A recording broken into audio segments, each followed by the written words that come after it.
نبی کریم صلی اللہ علیہ وسلم نے فرمایا کہ اونٹ قیامت کے دن اپنے مالکوں کے پاس جنہوں نے ان کا حق زکوٰۃ نہ ادا کیا کہ اس سے زیادہ موٹے تازے ہو کر آئیں گے جیسے دنیا میں تھے،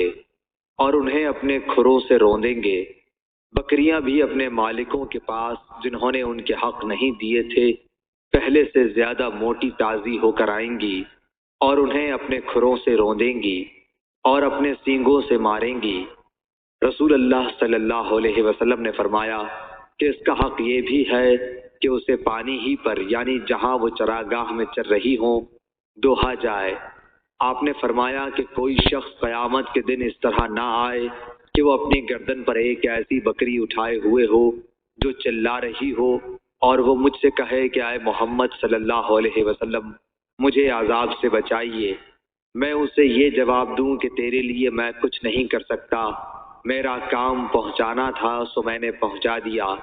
اسی طرح کوئی شخص اپنی گردن پر اونٹ لیے ہوئے قیامت کے دن نہ آئے کہ اونٹ چلا رہا ہو اور وہ خود مجھ سے فریاد کرے